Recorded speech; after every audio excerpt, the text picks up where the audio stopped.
Aloha, ladies and gentlemen. Coconut here. Welcome to another episode of Mon Mindset. Don't forget to like this video if you do.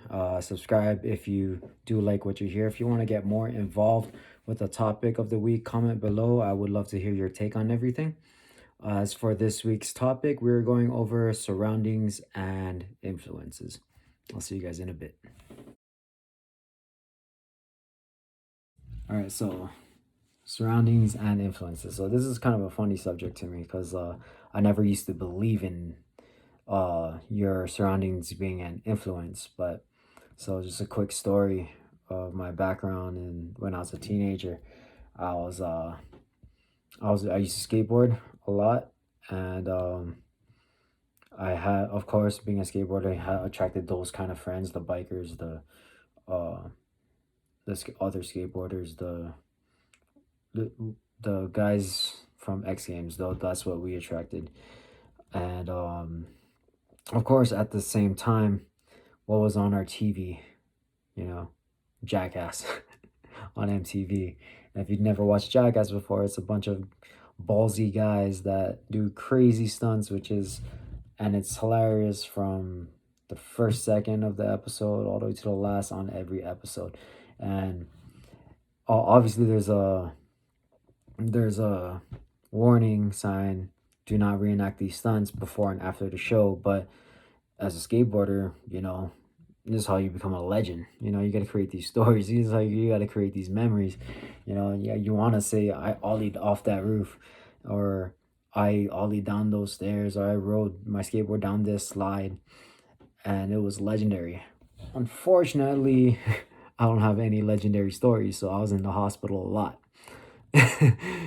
So like, for example, this scar under my eye was, I don't know if you can see it, it's from a skateboarding accident. I wish I could say it was from a fight. It sounded a lot cooler, but I'm not gonna say what I did because it's just that stupid. But yeah, it was from a skateboarding accident. So I was in the hospital a lot. My parents and my sisters would always tell me, stop hanging out with these people, stop watching Jackass, stop watching South Park, stop watching stupid shit. It's an influence on you. And I'm like, in my mind, I'm like, no, it's not. But now that I'm an adult, yes, it really was. Now that my mind's open and a lot smarter, and I surrounded myself with other type of environments, with, like, say, like UFC gym. I was surrounded by fitness coaches. I learned more about fitness than I ever did in my life. So, your surroundings are an influence. So if you got bum ass friends, you're gonna be a bum. You got thug ass friends, you're gonna stay a thug. You're not gonna leave the hood. If you got friends that like to just drift around aimlessly, like just look at memes all day, you're just gonna be there on your phone, not even socializing with other people. You know, and that might not be it. Sometimes your surroundings could be your IG. What are you liking on there? It could be your music. What are you liking on Pandora or Spotify? You know, you might like this song because it's funny, and now it starts creating an algorithm of all these funny songs, and you just start liking all of that, and now you just like, you're not, you don't like any serious songs. And say like you're trying to go on a date with a girl, you can't be romantic on the music part, because all you like is me music. You can't put you're not gonna want to put your playlist on the radio. So but that was a stupid example. But yeah, just be careful with your surroundings. You wanna always surround yourself. If you have a goal, you want to be a doctor, you want to be a personal trainer, you want to start fighting, you want to start a business, you want to be a cop, whatever it is, you got to surround yourself with it.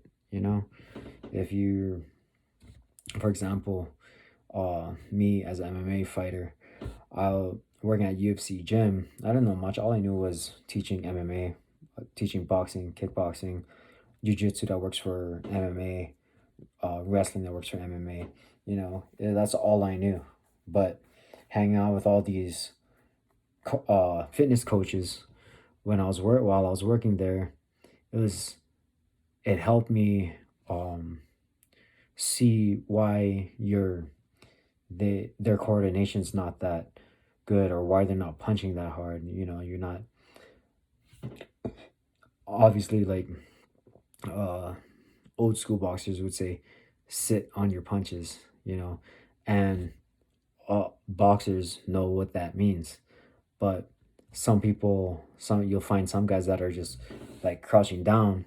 They're not bending their knees, but they're hunching their back forward, and they're off balance, you know, and their foot's flat.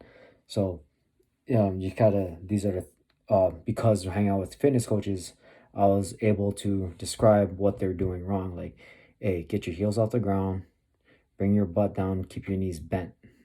When you find a perfect balance, that's your fight stance. You know, of course, one foot, your dominant foot in the back. You know, I'm not gonna go full details on a fight stance, but you know, you'll find these little things to help uncoordinated person. You know, because I surrounded myself with a lot of fitness coaches, and and that's just an example of my end. You know, if you want to be a doctor, surround yourself with uh posters. You know, like old friend of mine, um she always wants to be a fitness trainer. She put posters on the wall, and it's the posters um a bunch of it's just the muscle guys. You know what I mean? Like no skin, just it just shows the human anatomy of their muscles, and it also describes the what the muscle is doing.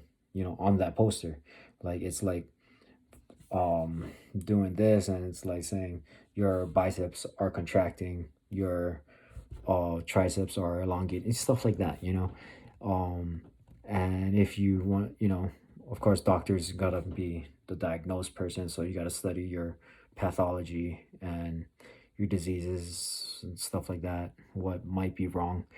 And if you want to be a cop, you gotta study the law, you gotta hang out with lawyers, hang out with other cops. You know, you just gotta surround yourself with that kind of environment of your goal. What another example is Matt Hughes.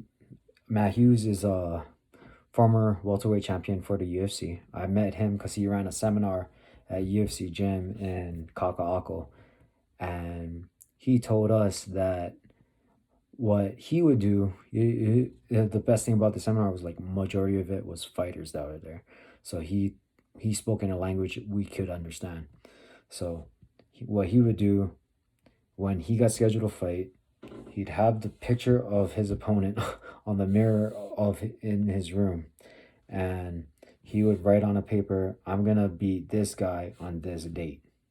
Read it every day, look at that picture every day, and hit the gym and surround himself with a bunch of other mixed martial artists that would simulate what his opponent might do. You know what I mean? Or if anything, just spar and make sure he gets his shot in because he was a God gifted wrestler, you know? And yeah, so he surrounded himself towards that goal. And that's why he was able to be a champion for quite a long time. So that's, you know, you just gotta surround yourself with your goals. So be careful what you're liking on your IG, your Pandora, or, you know, anything could be an influence, you know? So picture your brain is surfing, right? Your and the water is symbolizes data. The waves, of course, is still data because it's the ocean, you know, and but the data you want, the information you want, are way back here. The good waves are way back there. What do? Excuse me. Sorry about that. You start paddling out. You know, you're getting started. Start going to school. Say like let's just use the reference of a doctor with a and surfing, of course. So you want to be a doctor. The doctor waves back there. you know. So you start paddling out, you're getting tired, you're getting beaten by waves, but that's your goal. So you do whatever you want, whatever you can to get to that break point where the good waves are at. So, and you get there, now you're enjoying life because you became a doctor, you're riding that wave. But say if your surroundings are toxic, or you just not aware, you're not paying attention to your surroundings, you're a drifter. No difference from a drifter. What happens to drifters in the ocean? You know, you drift, you don't even know it. You're surrounded by a rocky, reefy, shallow area, and the water might be calm right now, but you got to respect the data like you have to respect the ocean. You don't know what might happen, you know. Next thing you know, a big wave comes, hits you, and now you're flipped over, you're hitting the rocks and reef, you're swallowing a crap load of water, almost drowning, and you just banged up, and now you're asking yourself, why me? How did this even happen? How did I even get here? You know? And that's just a symbolized vivid imagination of what happens to a drifter. So bring it to a literal point, you're a drifter, right?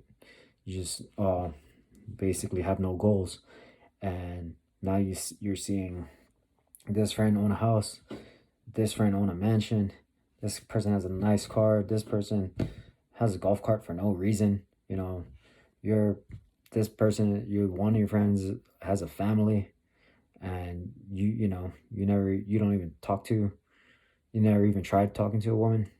Just like you're feeling like a rock standing still, and these people are moving on with their lives, and you're just going out partying with your friends because that's all you want to do, because your emotions are stronger than your mind, you know and you just gotta be aware of your surroundings, be careful with your surroundings. If you got bum friends, you're gonna stay a bum. You got thug friends, you're gonna stay a thug. You're not gonna leave the hood.